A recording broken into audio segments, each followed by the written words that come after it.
घेतल्या गेल्या त्याच्यासाठी इतका अफाट खर्च 6,18,000 घेतल्या गेल्या आणि त्याच्यात 42 कोटीचा जर असा इतका अंधाधुंद असा भ्रष्टाचार झाला असेल तर धन्य आहे आमचे कृषी मंत्री, धन्य आहे आपला महाराष्ट्र.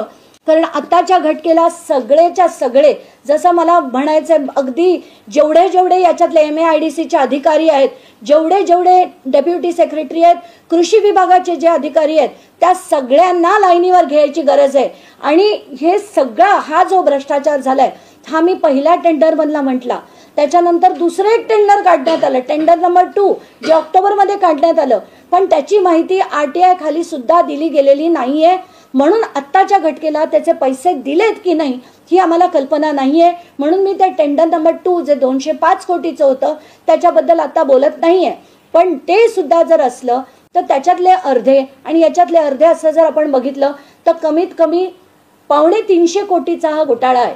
तर हा जो सगळा अंधाधुंद कारभार झाला आहे तर माझी थेट मागणी आहे की आता तरी कृषी मंत्री तेव्हाचे आणि आताचे मंत्री धनंजय मुंडे हे मंत्री बनण्याच्या योग्यतेचे नाहीत.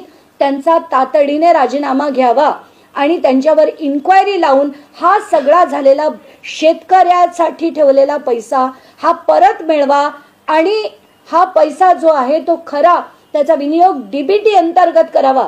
2 अधिकारी आहेत, या दोन्ही अधिकाऱ्यांनी म्हटलं होतं की DBT खाली करावा. एक रवींद्र बिनवडे नावाचे कोण अधिकारी होते, त्यांनी थेट लिहिलं होतं दुसऱ्या टेंडर नंतर सुद्धा की DBT थ्रूच हे झालं पाहिजे.